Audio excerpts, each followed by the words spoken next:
Trump administration officials also tell CBS News ICE is expected to begin conducting raids nationwide on Sunday to target undocumented immigrants with deportation orders. City leaders who oppose the raids are speaking out. The fear and uncertainty about what's happening is falling disproportionately and harshly on our children. And immigration attorneys and advocacy groups are preparing by pushing out information to those targeted. You have rights. Branches of the American Civil Liberties Union have filed a preemptive lawsuit to stop the raids, saying in a statement the Trump administration's threats against immigrants run roughshod over basic fairness and due process.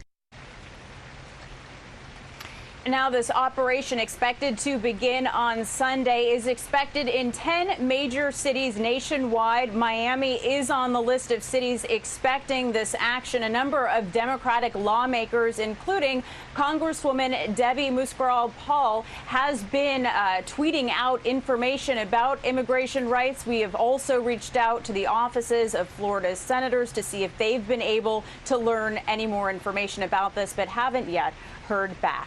Back to you. Natalie Brand reporting for us live tonight. Thank you. And Miami Mayor Francis Suarez says the city has not been notified about anything by the federal government regarding these raids. Here are parts of an interview with him earlier this afternoon. We don't know because the federal government hasn't communicated with our government.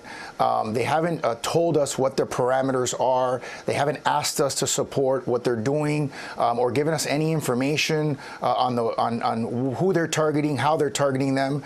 So frankly, we're in the dark. I don't know how whatever the crisis is in the southern border relates to the city of Miami. In the city of Miami, the immigration issues really relate more to countries like Venezuela, Nicaragua, and Haiti, many of which are seeking extensions of TPS status, having fled those countries. We do have a high immigrant population, so they may be afraid of what would be happening this Sunday. Last time that there was going to be supposed raids that were canceled at the last minute, and frankly, the federal government hasn't given us any information, so we don't know how to inform anyone of what's going to happen. So those who are in fear, I can understand their fear.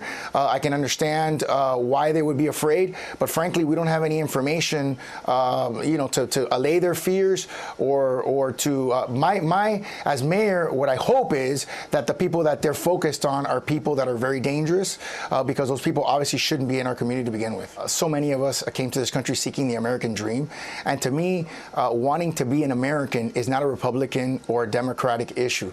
Those who come to this country seeking freedom, seeking liberty, want to be tax-paying, productive members of our society should be Americans. I don't understand why it's even a difficult issue, frankly, at the national level. I understand it becomes very partisan, and there's a tremendous amount of partisan rhetoric around this issue. But as a mayor, this is a very simple issue for us. We also spoke to Miami-Dade Mayor Carlos Jimenez. He says the county government also has not received any information about those raids.